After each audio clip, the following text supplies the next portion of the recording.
What's going on, everybody? Yashua Suarez with Edge Realty, and this is the Edge Realty Podcast.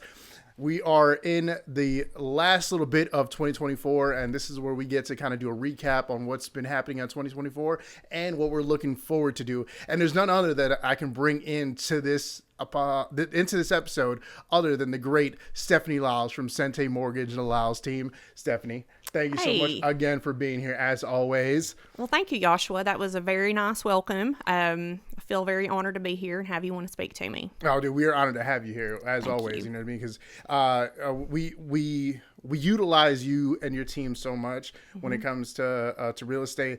Not only just for the lending side, but just for information and education. We had you come in just a few weeks ago, again, like we usually do, to kind of give us a recap on what's been going on and what to expect, or just an insight look of what's happening on the backside. Yes. So we have to thank you for everything that you bring to us. For those that don't know, Stefanie is on the Lyles team with Sente Mortgage here in Cabot. She's the lead loan officer at there, and she's been a huge asset to us for a very long time. Ever since I first came into real estate as well too, and her experience is bar none. All right, so listen, we got to get into it, but first off, kind of give me your thoughts on what has been going on, because we've had a crazy amount of stuff happen within the real estate and in the mortgage area this past year. And then people are kind of in a standstill right now, looking forward to seeing what's going to happen in 2025. Give me your thoughts on what the madness that has happened within the last 12 months. So the good thing is I've been doing some research, and home prices, Arkansas in particular, are going to hold steady. They're projected to increase about 6% year over year. So October sales, where we were in 2024, was up pretty significantly from where we were in October of 2023. So if you, in real estate, if you remember last October of 2023, rates had hit 8%. And that was kind of the apex of everybody freaking out. That was a killer. Like, what is going to happen? So what really started this whole phenomenon was during COVID, we had the government buying billions of mortgage-backed securities every day. And bonds are the driving factor of mortgage rates, not necessarily that Fed target funds rate or the Treasury, but how bonds are trading, specifically MBS. So when the government was buying billions of those, it was keeping the prices high. So that's why we were seeing those 2-3% interest rates that everybody was just really freaking out about. So that caused tons of homes to get sold, many of them over asking price. And it's also created sort of this golden parachute on inventory. So you have essentially 40% of the market that was purchased. So 40% of homes that were bought are mortgaged at a rate below 5%. Wow. Okay. 40%. Correct. So you have to think about this. What is the motivating number rate-wise that would make someone say, okay, I'll trade my home with a 3% mortgage for a higher rate? And that is any rate beginning with 5. So even if it's 5.9, that's going to be the cutoff point. Anything in the 6s or above is kind of going to make sellers feel like, I don't really want to get rid of this super low rate to upsize and have a higher rate of interest. So that has put a little bit more pressure on inventory, but we are seeing more inventory here. We're seeing nationwide sales are starting to increase on existing homes and new construction. Nice.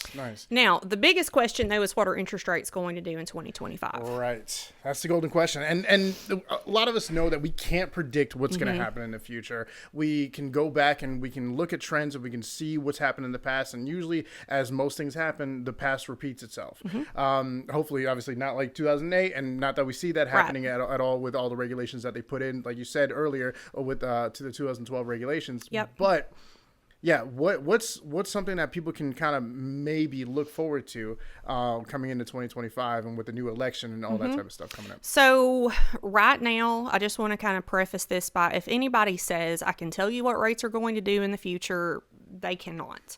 Nobody can really predict that. Amen. The second thing that I'm going to say here is comparison is the thief of joy. Okay. So if you as a home buyer, or if you as a newly licensed real estate agent is comparing, maybe the rate that you would get to what your parents got 5 years ago or what your friends got, or if you as a realtor are trying to compare your sales from what your buddy did in 2020, you are going to be sorely disappointed, because that wonderful time in mortgage and real estate is never going to come back again. Right. Okay. Right. So there is no point in comparing your experience or your sales volume to things that happened then. Rates are not going to go down significantly in 2025. They're probably going to hover in the 6s. We might see some in the high 5s. That is still wonderful. When you compare it to 2 or 3%, it's going to hurt. Yeah, but if you think about this in terms of a long-term finance, that's still a very affordable interest rate. Okay. Yeah.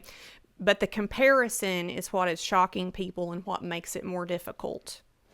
We are seeing relief, but there have been some crazy things in the market and some really weird factors that it makes it difficult to pinpoint any kind of pattern on how this has happened in the past and say this is what's going to happen. So I can tell you why this will not be a repeat of 2008 period. So in 2008, there were no lending standards. If anyone has purchased a home in the past few years, then you remember receiving a closing disclosure. Real estate agents, you're going to be familiar with that as well, which the federal government says you have to have this document to the customer no later than 3 business days before closing. So there are no surprises about the fees, the interest rate, and the terms of the loan. That was not a thing. Okay, so and it's hard to imagine now that was not a thing, right? Because it almost becomes you would think that's standard and that's good practice. Yeah, that was not a thing. That's crazy. So you could literally have lending flying by the seat of your pants. You could have a pulse with a terrible credit score and really no verifiable stream of income and buy a house. So you had lots of people who were set up for failure, and that caused a cascade effect of foreclosures. In the mix of this, you had tons of builders who had come out of the woodwork and had entire subdivisions going of spec homes, all vacant. Then suddenly you have a lending crisis where no one can get a loan, credit has dried up. And the first thing to go were those new construction subdivisions with spec homes. Okay. So when you have all of these vacant properties on the market that are not selling, that causes a really downward pressure on sales, on prices. That is what started the whole thing in that era. Okay. Yeah. We aren't there. So in 2012, the government came in and implemented TRID, which Dodd-Frank, these are new lending requirements that standardize everything for the consumer and put in protections. Thank God. It also established what's called a qualified mortgage, meaning you have to prove the ability to repay that loan and you have to pass certain underwriting standards. Okay, so those lending requirements are still in place. If a person does not qualify for a loan these days, they're not going to get one. Okay, so having said that, foreclosures and late pays are honestly at an all-time low. Okay. So that's great. We don't see a lot of distressed home buyers, lots of foreclosures like we once did. And part of that is because the lending standards have been in place and those have been implemented over a 10-year period plus. And we're seeing that. So I really want to hammer down, though, on the interest rate thing. Okay. Because there's so much focus on interest rates and not really missing an opportunity. Yes. Okay. You could be so focused on wanting that rate to be 4.5% and holding off on buying a home, and that might not happen. And let's just do some math here. So if home prices are increasing at an average of 7% per year, and you're waiting for a 6.8 rate to become 4.5. I'm so glad you talked about this. Please go ahead. You might wait 4 years for that to happen. And in the meantime, you've had a 4-year period of increase year over year of 7% plus. So you have just waited and made a more expensive property come into your picture. Yep. Okay. A lower interest rate does not necessarily mean the lowest payment either. So I really want everyone to kind of get out of your head that the interest rates are the only factor that drives whether or not it's a good idea to purchase a home. That's right. The thing that everyone needs to understand is get with a mortgage professional who is well versed in how all of this works. If it makes sense for you to buy, I would highly encourage you to do so, because I've been doing this since the year 2000, and that is lots of years. Now I'm seeing those first-time home buyers that I had in 2010 that purchased a home at 6.5% for $120,000, had that home for 8 years, sold it for $220,000. Exactly. And so they were able to upgrade big time, plus have a chunk of change to invest or do whatever with that they would not have had. That's right. So for everyday average Americans, there is no other faster and more substantial and meaningful way to build wealth than to get your first home purchased. And it must make sense to you, okay? Exactly. It's got to right. make sense to you. Exactly right. And that's where I hear a lot of these people, or I'll say a lot of the real estate industry professionals, I will say, is now a good time to buy? Is now a good time to sell? It's not that simple. We have to go into what your position is. Yep. One, if you have to buy to get either to get into the game, of real estate, and to start getting an investment for yourself so that you can grow into the future. And just like you said, those that are waiting for the rates to drop are gonna end up, say they bought a house, they were gonna look at a house that's $200,000. Right now they don't want to buy it because maybe the interest rates are at 7.25, 7 whatever, low sevens. Then they're going to be saying, okay, well, we'll wait till the interest rates drop. That could be another 4 or 5 years. That's right. By that time, if it keeps going like you said, where they keep raising by 7%, 6% year over year, then that means that they're going to be looking at almost a $250,000 house. That's right. Now that they could have bought $200,000, and then that equity could have grown by the time that they've been in there, and Bingo. and then they could have even had space to refinance at a later time. That's right. If those rates drop. So, yeah, I mean, the best time to plant a tree was 30 years ago. Yes. The next best time is today. Mm-hmm. So I use this example all the time, and I bought my first home. It was a USDA loan. This was the year 2000, and it was 8%. I was working as a mortgage loan processor during that time. Mm-hmm. I did not blink an eye at having an 8% mortgage rate. My family did not think that having an 8% mortgage rate at that time was horrific either, because they remembered the 80s and the Carter administration when you had double-digit interest rates. So once again, it goes back to that comparison is the thief of joy.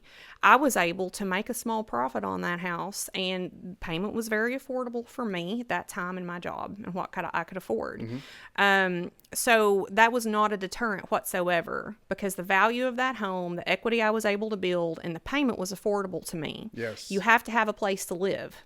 Are you going to pay your landlord's mortgage, or are you going to pay yours and then go ahead and reap the benefits of that when it's time to sell, upgrade, or, otherwise dispose of that property? Absolutely. I mean, because at the end of the day, everybody wants to have that American dream, and to have that American dream, a lot of times, I think a lot of people go in, speaking of buyers, they go into purchasing their first home thinking it's their forever home. Right. Where a lot of times they got to understand, for the most part, brand new home buyers, and correct me if I'm wrong, are going to be younger Americans that are, either just getting married or not married yet, and they don't have a family yet. So things change. So you got to plan for those type of situations, to where if your family does start to grow and, you're in a 2-bedroom, 1-bath home, you may want to think about going into something else later on. But you got to get into the game to start getting that equity Absolutely. up and use that to catapult you into the next property. Absolutely. And so on and so forth. And then also, once you have a mortgage that's reporting to your credit report, that's a really strong point. If you're making timely payments on a mortgage, your credit score is going to soar. Mm-hmm.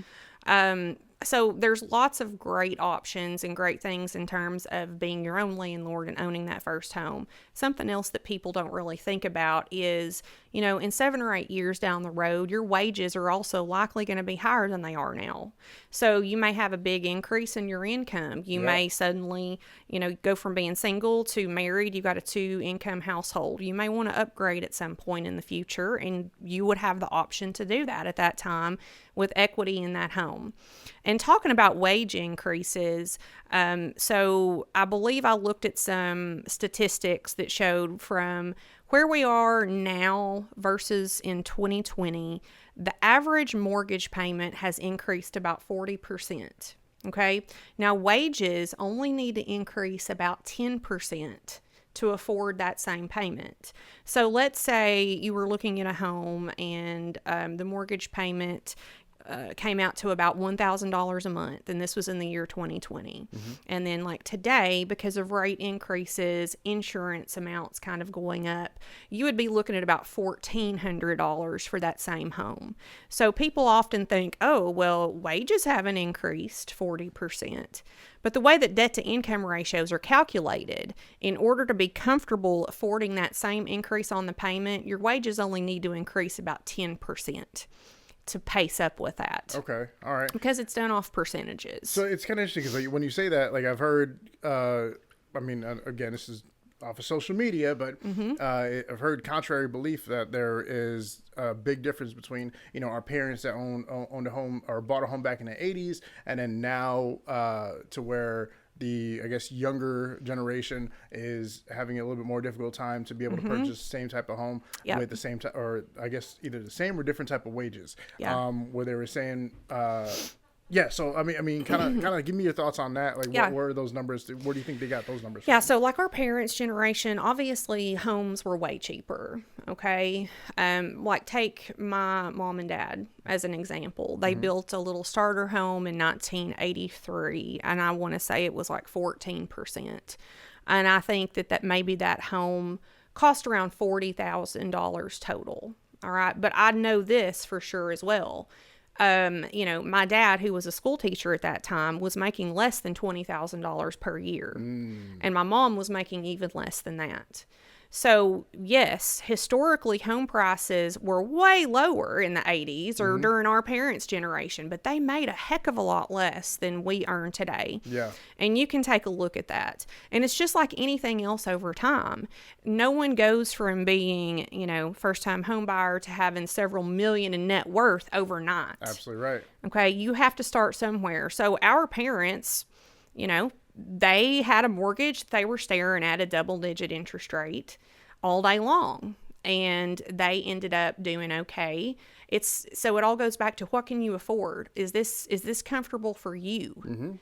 Is this putting value for your family there?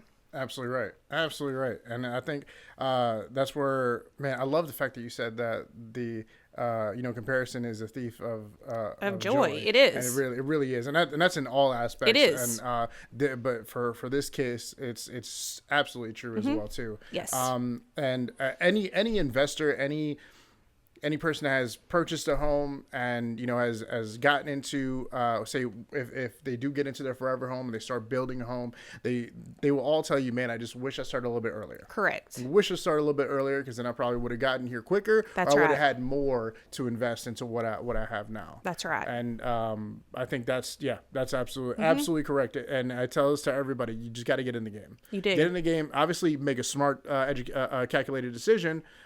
It's always a risk, but it's a calculated risk.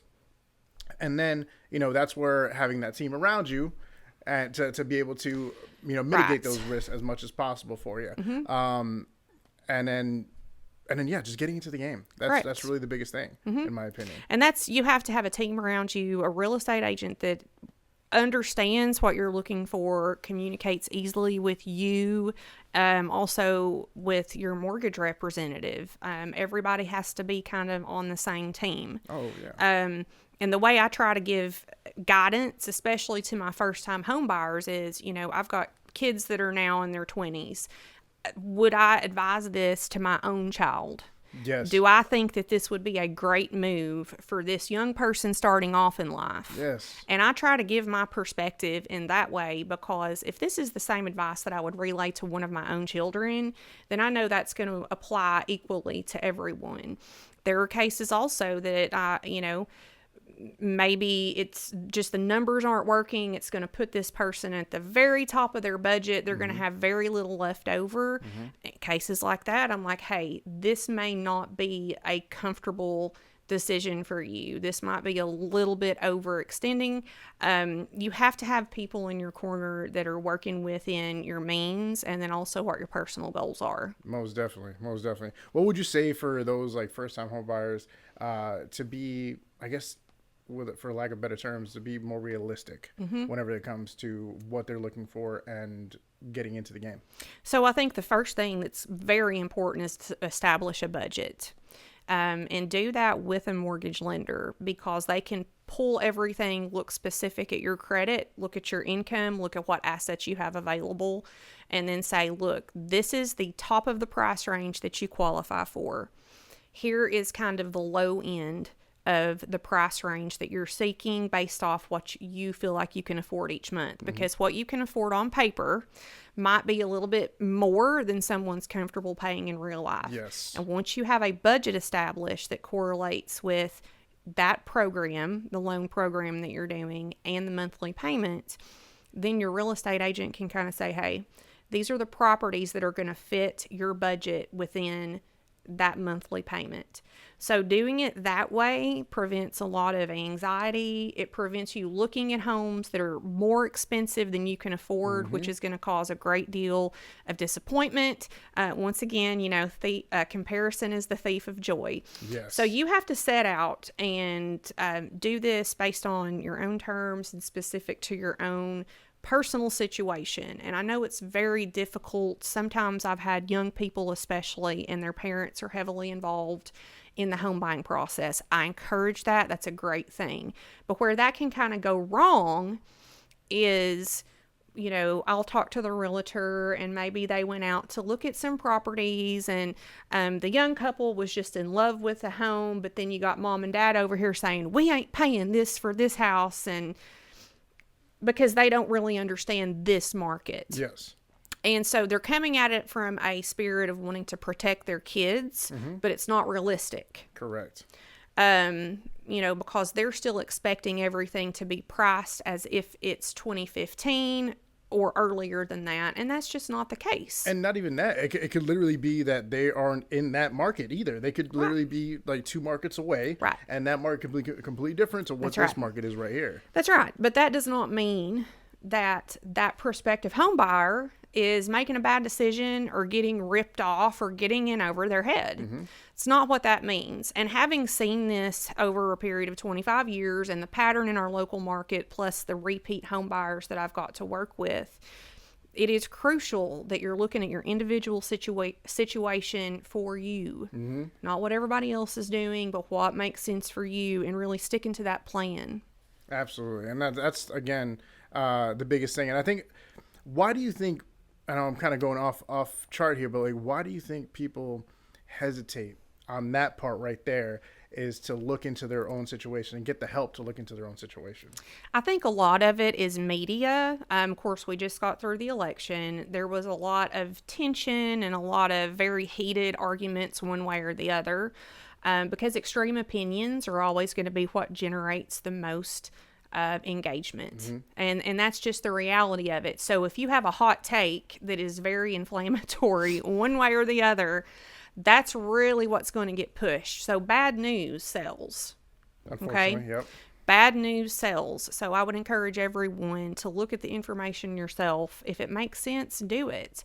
I've noticed this. The more that I can just stay off of mainstream media and mainstream news, try to go straight to the sources of information myself, it's a lot better than trying to hear what the news says. For instance, it can be incorrect also. So the Fed cut the target funds rates in October and November, and in both cases, it caused mortgage interest rates to go up. Yep. Okay? Yep. And a lot of signs pointed to this happening, And the biggest reason is with Trump getting elected, that is seen as an economic growth for the economy.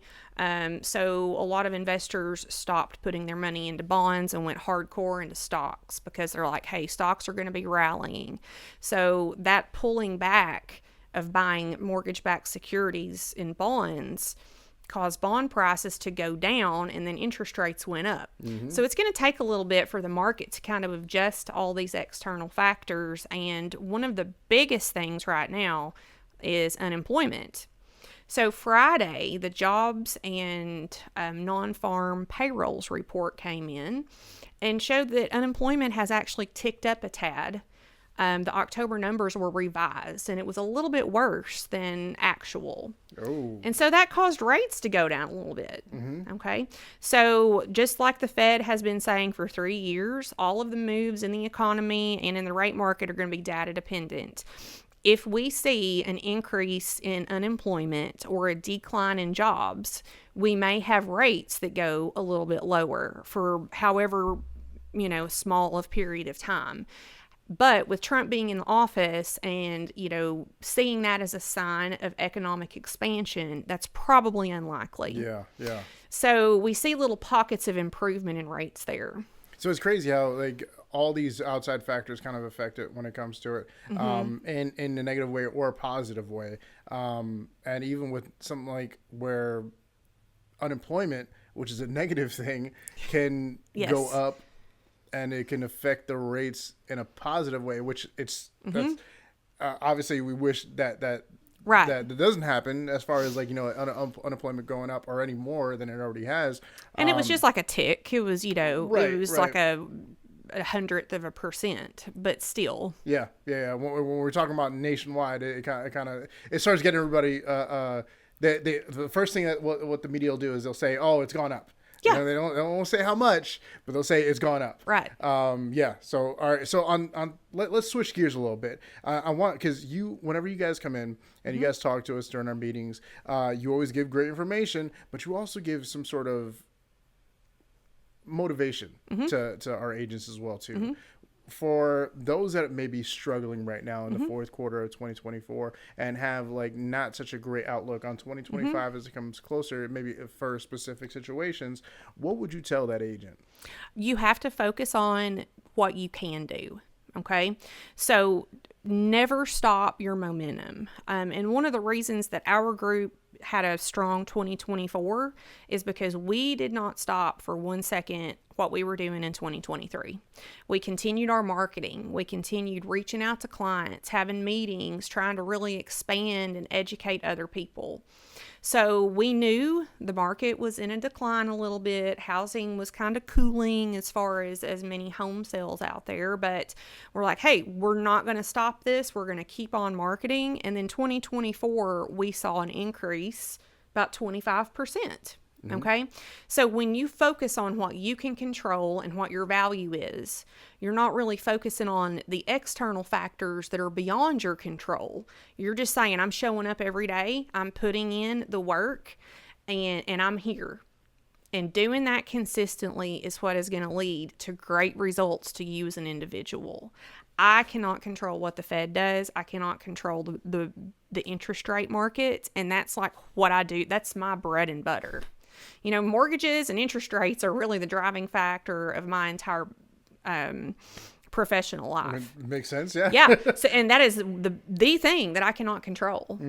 So trying to release the death grip on the worry that you have about the things that may or may not happen is only going to drive you crazy and take your energy away from the things that you could really be pouring into for growing yourself. Amen to that. So yeah, and that's one of the biggest things. And I know it's probably easier said than done for some, but I think you hit it right on the head though. It's taking out the worry and putting more effort into what you have control over, so that you can excel in those. Because I really do think a big thing that we try to tell our agents, especially during the fourth quarter, and if it slows down for you, that means that you have time for other stuff now. Exactly. You have time for other stuff, like you said.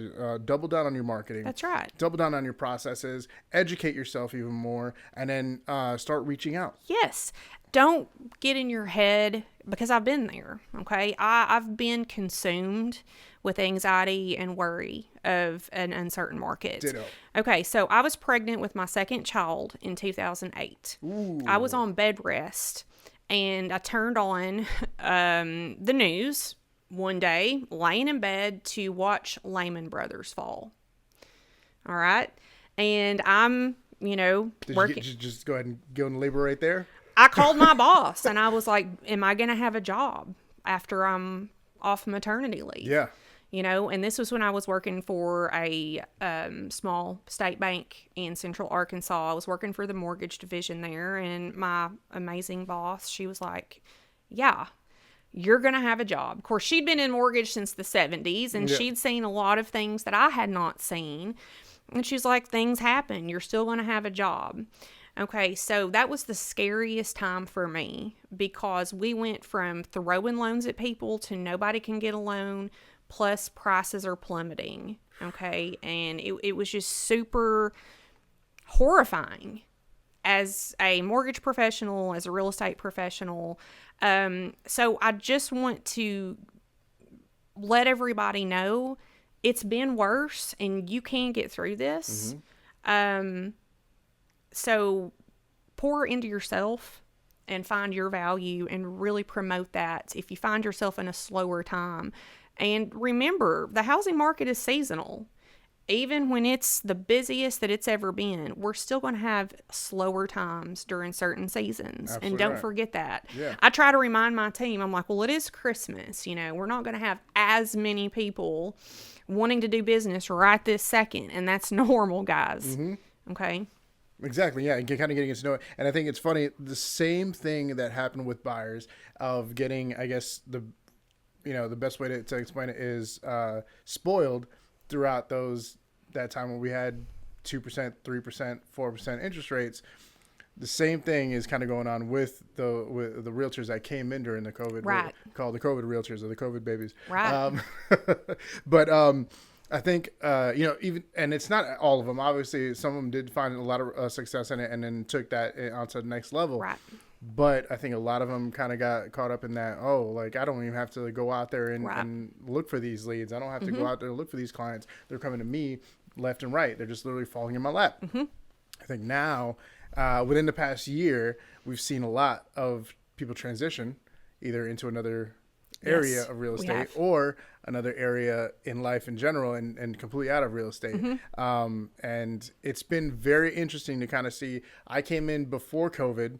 And, the rough part for me was getting into real estate when it was a normal, I guess, a normal-ish market.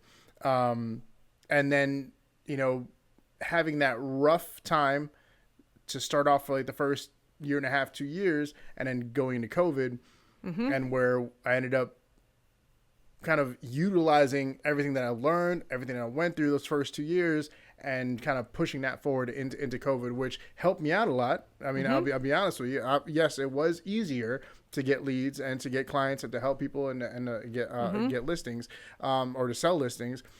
But I don't think if I hadn't gone through those couple of years before getting into COVID, I don't think I would have lasted after COVID.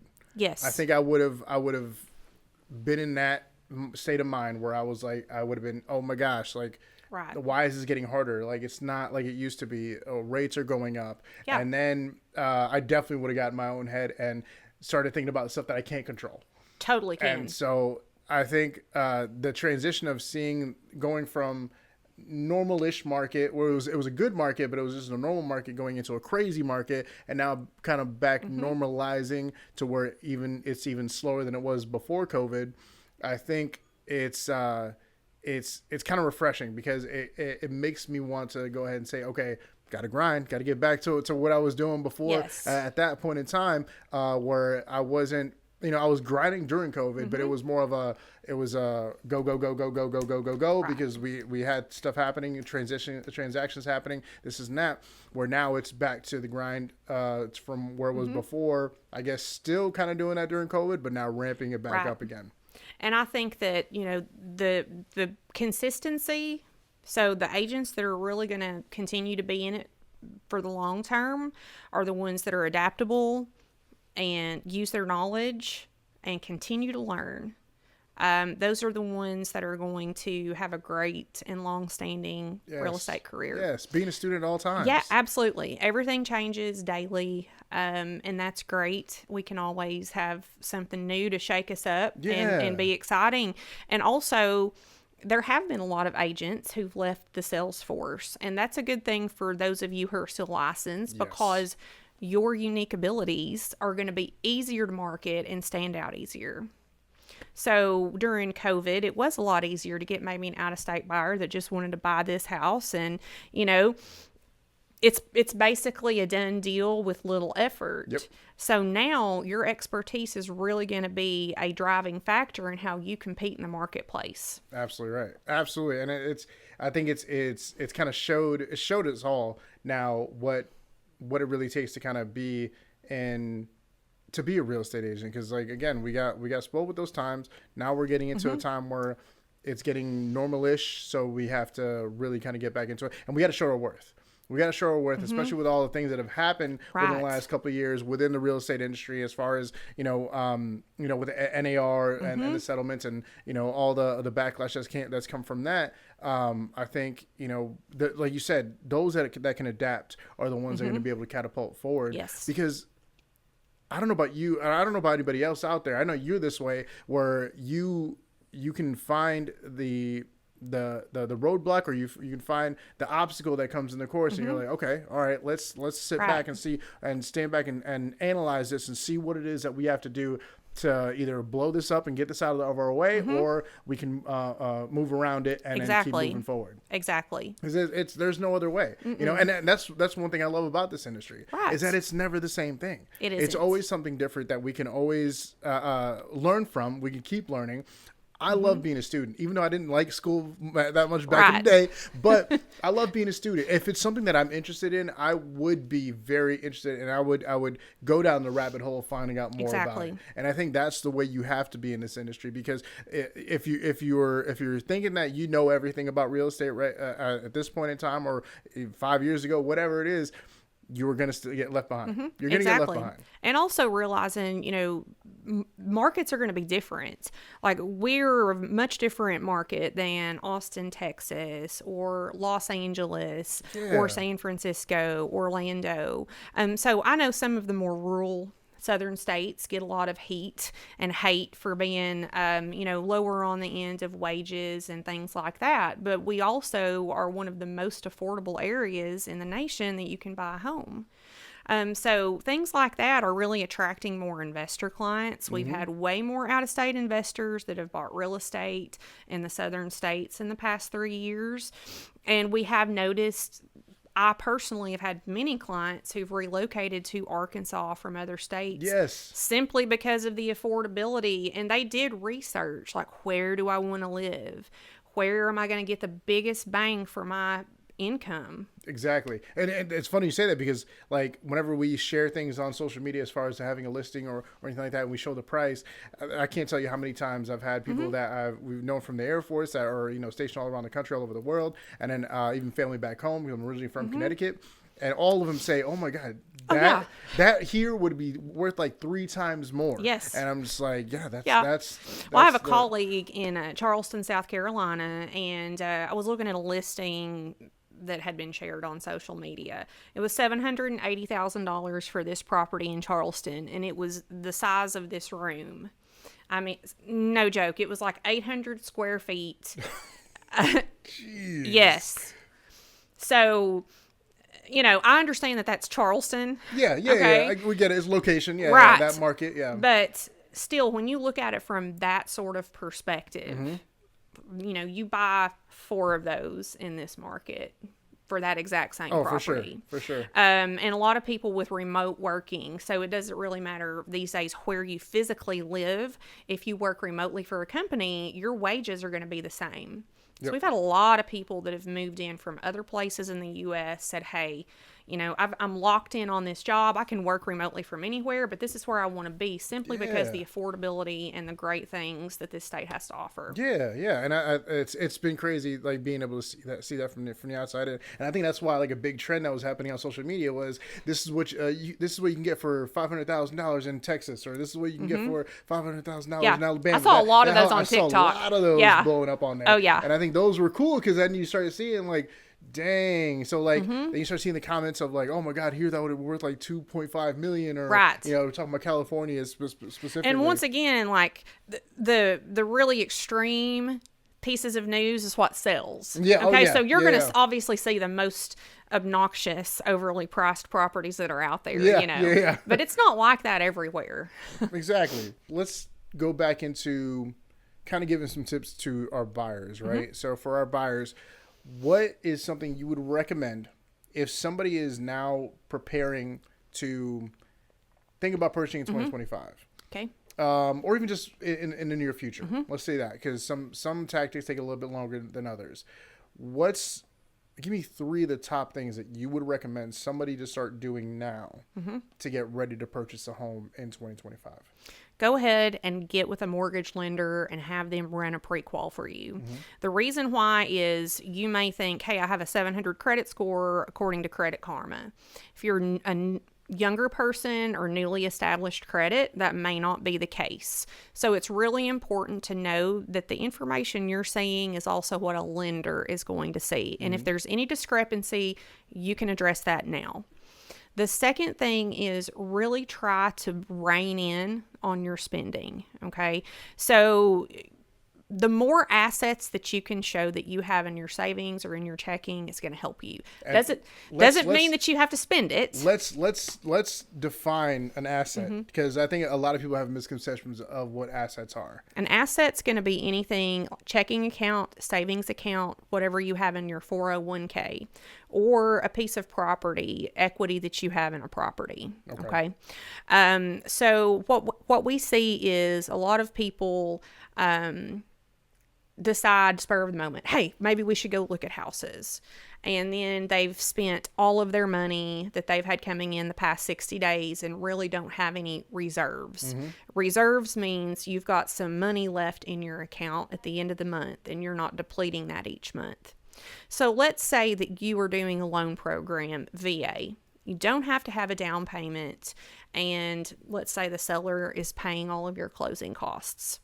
You still want to show that you've got some financial cushion in your accounts. You do not want to see that you've only got $10 in your savings account and $5 in your checking. Yep. Even with a good credit score, it's going to be difficult to overcome that. Yeah.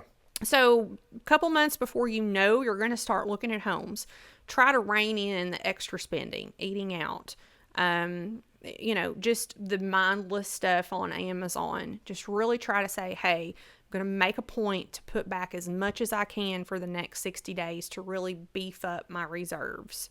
And that's going to give you a benefit there. And then the third thing would be, if you know you're going to be entering the housing market, take a look at your situation. If you're thinking about changing jobs, maybe now is not the right time to change a job. If you have to change jobs now, that might mean you need to delay your house hunting. So take a look at your personal factors and make sure that no major life changes. Make sure you haven't gone from W-2 employment to self-employment the month before you want to buy a home. Yes. Okay. So, and your mortgage lender can help you work through a lot of those things too and explain the guidelines. That's awesome. See, that's the type of stuff we need to kind of get people on the right mindset. Because I mean, just recently we had a deal that we're working together, and that happened to us as well too. So just kind of keep that in mind. The job, and specifically speaking about transitioning jobs, right? That's a big factor. What's your prediction as far as what? Not so much the rates, because we can talk about that all day. We can give our predictions of what's going to happen, and that could be completely off. But what's your prediction on what the housing here locally here in like the Cabot and surrounding areas, Central Arkansas? What do you think the market's going to be looking like in the next 2 years? So ultimately, there's going to be a lot of deregulation coming in, and that's going to help out on a couple of ways. It's going to help new construction tremendously, which we need. We need more inventory. We need more housing starts. So I really feel like that's going to free up a lot more options for some of the first-time home buyers. And I do feel like as we start getting into 2025, we may not see gigantic improvements in rates, but we're going to see a gradual downtrend that makes people feel a little bit more secure about things. So I do expect new construction to start freeing up, and that to be sort of a relief for people who are looking for a property in their price range and not finding anything. And do expect to see some relief on rates. I just don't think it's going to be gigantic. None of the experts think it's going to be a gigantic relief either. Yep. But I'm excited about 2025. I am too. 2024 was a major improvement over 2023. It's like now we've gotten through all of those really iffy years, and it feels like the economy is strong. Those are all great things. We still have people with good income. They're able to find jobs. Unemployment ticked up like 1/100%, and that was on paper. And a lot of the ways that these jobs reports are conducted is they call people and they're like, hey, are you working this week? And they say yes or no. And that's how the data is derived. Okay. Right. So it's not really like it's so scientific. Yeah. So that's what I'm saying. A lot of this data is just kind of, put into the system, and we're not really seeing where it comes from. And that makes sense. Or not only that, but also it's they take the nationwide basis. You know, it's a nationwide statistic where you can't. There's no way of getting an accurate average for anywhere. You have to break it down towards whatever market you're in. Right. But I think 2025 is going to be a great year. Looking forward to get a lot more first-time home buyers into their first home. Because, it's a game-changing opportunity for American families. Yes. Like, it really is. And if I did not believe so strongly in that, I would have changed careers a long time ago. Amen to that. Amen to that. You know what I mean? And it just kind of goes back to what you said. If this would be good information for your kids to have, that you would want them to go through and it'd be a good idea for them to do, I want that same thing for other people as well too. And, I like showing people on paper. It's like, well, let me show you. Let's break down your rent, what you would pay on a mortgage. And now let's take the amount that you would have paid in rent over 5 years and how much equity would that equal over that same period of time. Absolutely right. Now, I know there was some other information that you really wanted to get into as well, too, that you want to share with the public out there. What is it that you wanted to get into today? So I was just kind of wanting to share some housing statistics, and particularly in Arkansas. Home prices in Arkansas were up 7% year over year from October. Okay. From October 2024 versus October 2023. So during that same period of time, so we're talking October of 23 to October 24, the number of homes sold rose 12.4%. The number of homes for sale rose 18.7%. Wow. So, and we're seeing that pretty much in line with the demand for homes in Arkansas. And this one was pretty crazy to me. So as of October of 2024, 15% of homes in Arkansas sold above list price. Dang. And that was down from 2.5 points. That's down 2.5 points from the previous year. Wow. So we're still seeing a great deal of homes, particularly in Northwest Arkansas, that are selling over list price. Why do you think that? Why do you think that that's what the statistics are showing? Because I still think that people know, and it's particularly more sophisticated home buyers, they still understand that owning is exponentially more valuable than renting. So even in the cases where we have a higher rate market, we are still seeing homes that have sold 15%, according to Redfin, in 2024. 15.3% of homes sold over list price. And we're still seeing multiple offers on some houses. They're very specific, and it depends on that market. But there are still cases where we're seeing multiple offers out there. Yes. So that is, and a lot of this is more on the higher end home prices. But like I said, that goes to show you the value in owning. Particularly the higher price range is people who are repeat home buyers, more established home buyers. And they understand owning is the way to go. What are some final thoughts that you would like to put out to both, consumers and to agents out there? So biggest thing for consumers, if it makes sense for you and your family and your situation, go for it. Take that first step in building wealth and being your own boss in terms of the property that you live in and the home that you make. And the same thing I would say for realtors. Have blinders on to the competition. You have to be aware of the competition, but don't be so focused on the competition that it is draining your energy from your growth. Do things the way that you think that it's going to best work and best serve your clients with your unique ability. If you try to do it a way that someone else has done, it might not work out for you. Right on. So stick to your plan and your ideas and the way that you know it's going to work best on how you connect with those clients. Most definitely. Beautiful. I love it. All right, tell them where to find you. Okay, you can go to the Lyles Team, Lyles, thelylesteam.com. And my husband Blake and I are a lending team. We've been doing this a long time. We'd love to speak with anybody, answer any questions, or help you out. And what's a good phone number to reach you? 501-940-2951. Good deal. And you got to check them out if you haven't been by their office. Their office is right off Main Street in Cabot. Big blue building. You can't miss it. Yeah. I love it. They just renovated a little bit in there as well, too, and kind of spruced it up. You guys are doing more renovations, aren't you? Mm-hmm. We've got a few more things going on. We're going to try to, put a few more offices in. And also, you can find us on Facebook. We have some pretty good content on there, too, as far as what's going on in the market. Yes, they do, by the way. I can second And some that. weird reels, yeah. It's fun. It's entertaining. But what I love about it is that they always bring it back to what their passion is, which is lending. So yes. that's always the best part about it. And y'all kill me with especially when you get when you get y'all on there and start doing especially with Blake. Blake's, I love him to death, but he's a fool. He is so easy to get going. That's why we pick on him so much, because he's so easy to get going. I love it. What was the one you guys were out? He was outside the window looking in on you guys. Yes. Yes. All by myself. All by myself. Oh my God, love it. Stefanie, as always, thank you so much for everything you do, and the knowledge that you bring is, again, bar none.